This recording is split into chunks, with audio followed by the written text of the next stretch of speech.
Welcome to Beyond the Bizarre, a podcast curated to all things, bizarre. My name is Brianna, and I will be sharing with you urban legends, lore, ghost stories, and more from around our planet.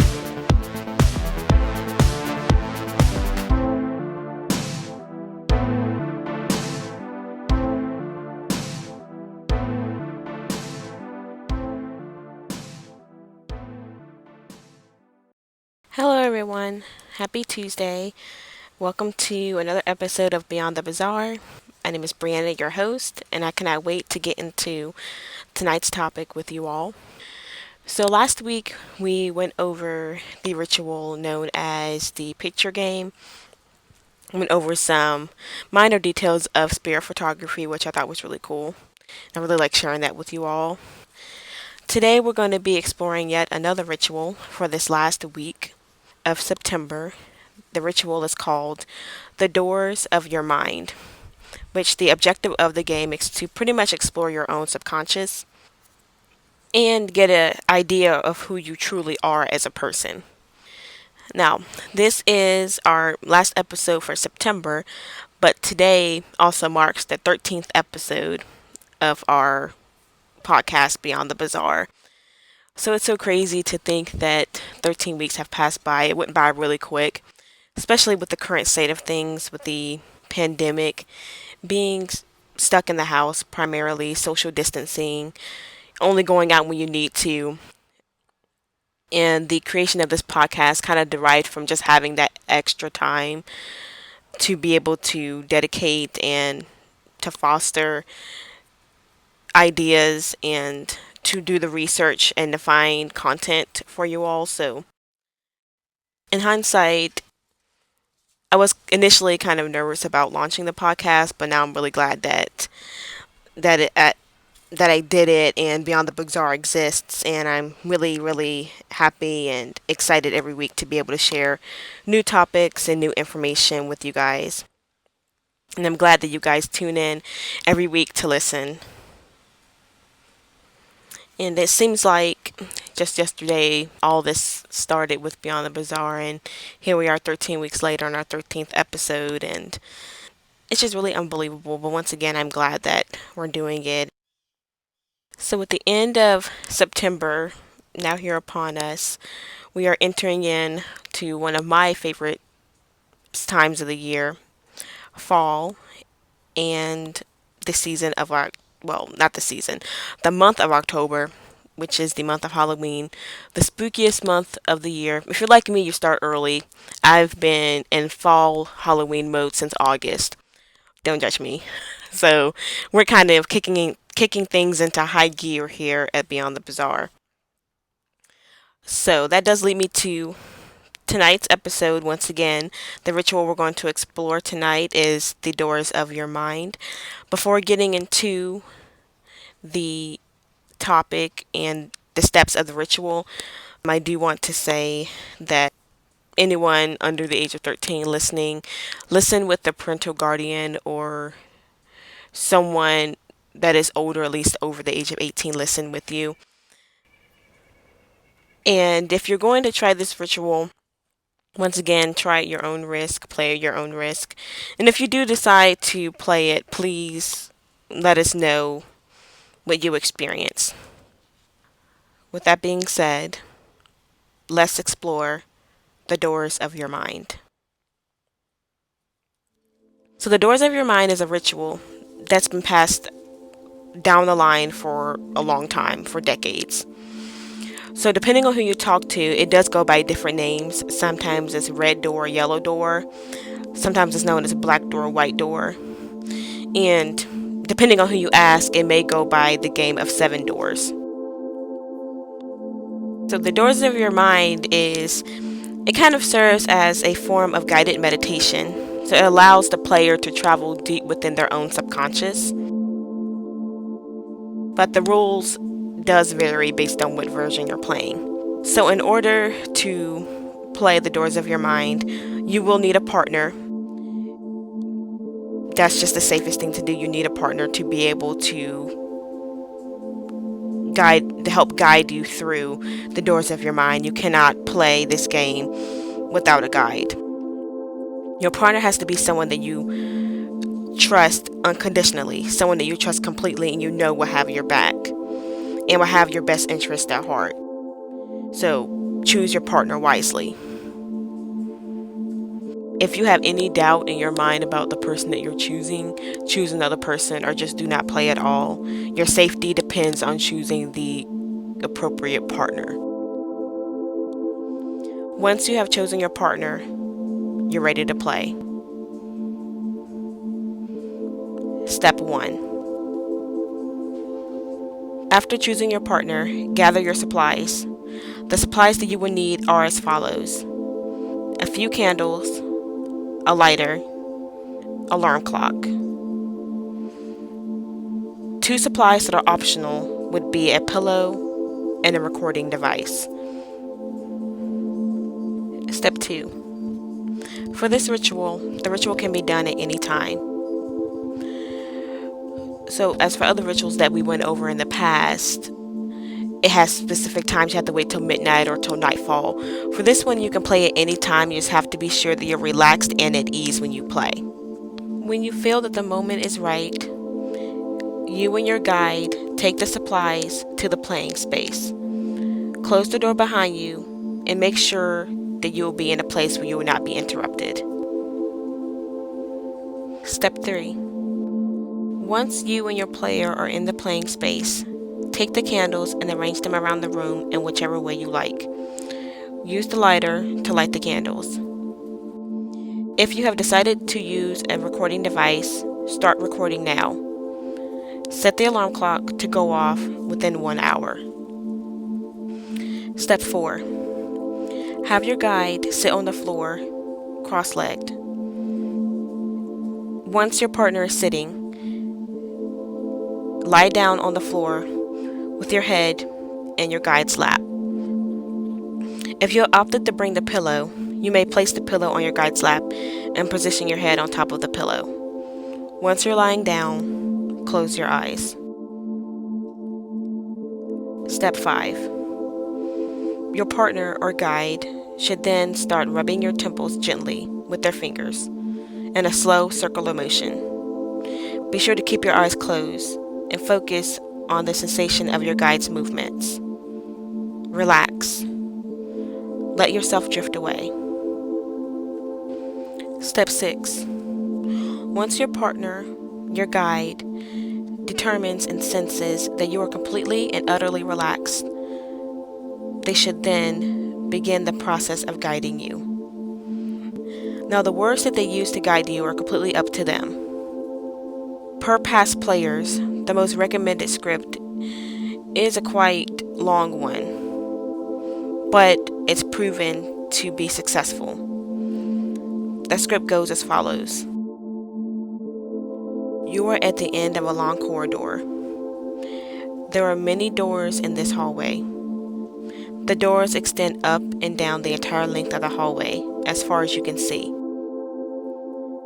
Behind each door, there is a room.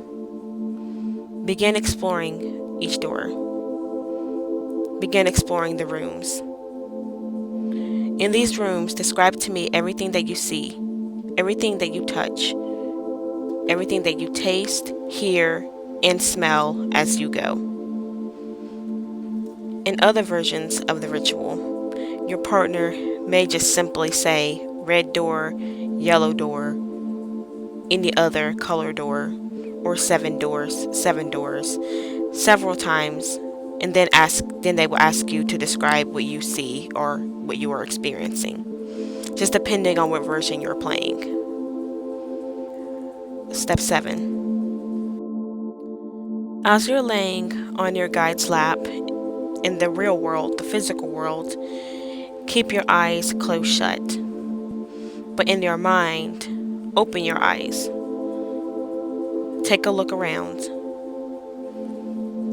When you open your eyes in your mind, you should see the doors and or the hallway, the corridor that your guide described to you earlier. Take it all in. What does it look like? What do your surroundings look like? Are they dark? Are they light? Is the hallway painted? Is it bare? Does it have wallpaper, pictures, or nothing at all? What about the walls and the floor? Are they stone floors, wooden floors, or is it something else entirely? What lights up the corridor? Any sconces, lamps, or is it dark? And if it is lit, how brightly is it lit? As for the doors, what do the doors look like? Are they all the same, or are they different? What are the doors made of? Be sure to take note of these details, or if you prefer certain details about yourself. For yourself, what are you wearing? Do you have any contents in your pockets? Are you carrying anything with you? Also, are you alone, or is someone else with you? Describe everything that you see to your guide. Do not leave anything out. Step 8. You may now begin to explore the hallway. As for the rules, there are really no rules for the exploration. You may go up and down the corridor. You may enter any room. But important, as you go, continue to describe what you see, what you sense, what you touch, hear, taste, or smell to your guide. Important. If you should decide to open any doors, be sure to examine each door closely before you open it. By doing so, it may tell you something about what is on the other side. So pay close attention. What color is the door? Does the door have a particular size? Is it a small door? Large door? Is the door circular? Rectangular? Does it have a knob?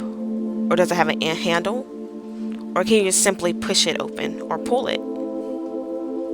What does it look like, the handle? How does the handle feel? Is it cold? Or is it burning hot?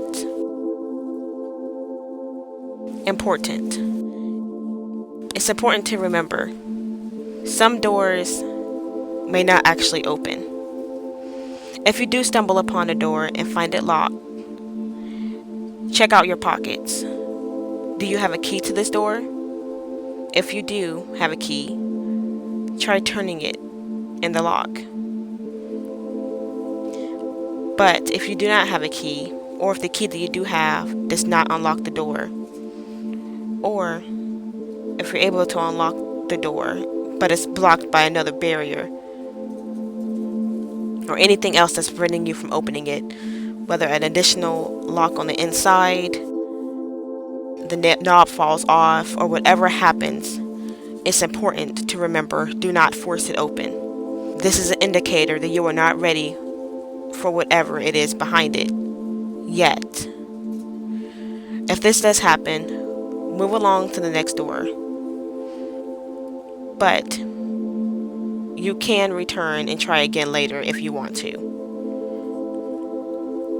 While exploring the corridor, keep in mind you do not have to open every door, or any door for that matter. Listen to yourself, your intuition. In the event if you should feel unsettled or bothered by any door, do not open it. Leave it closed and keep going. If you should open a door and find a room full of clocks, do not touch any of the clocks and leave the room as quickly as possible. If you should open a door and find an old woman, it's important, do not speak to her. Leave the room immediately. If you open a door and find a man in a suit, do not speak to him.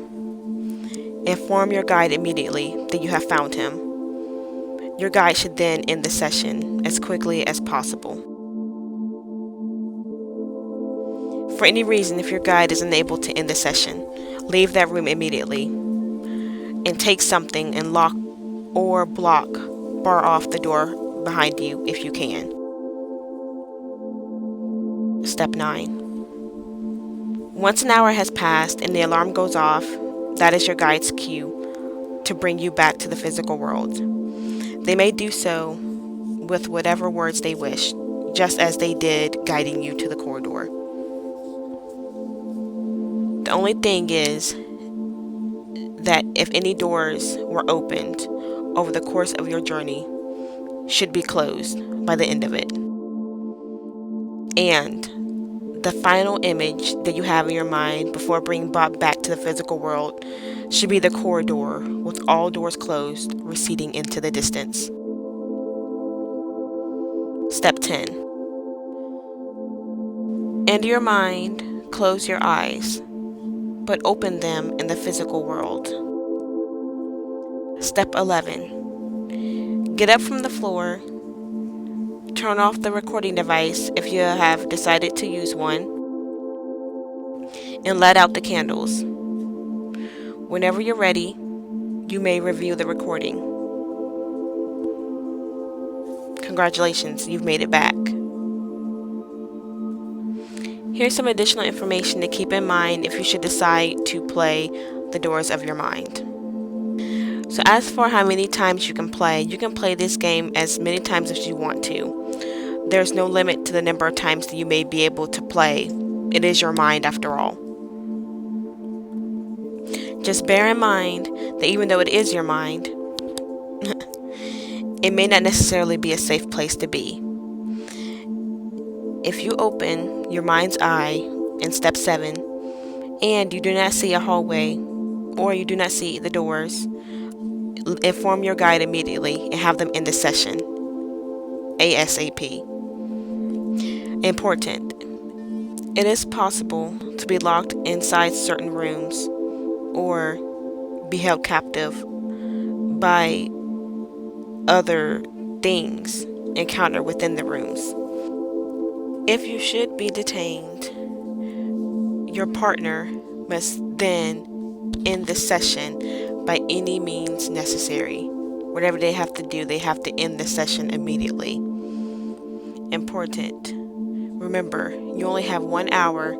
Do not remain inside the hallway or corridor for longer than that.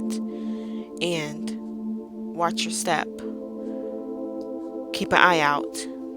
You might not be able to protect yourself for what you encounter. The doors of your mind. I think that's a really, really cool ritual. It's not so much as scary, but just more psychological, which I think is really cool. Being able to explore your own mind, but at the same time, it could prove dangerous, especially if someone were to play it and were to encounter something. A lot of the important elements I find is, of course, making sure all the doors are closed. You don't want to leave anything open in your mind. You don't want to leave anything open in your mind and be able to wreak havoc.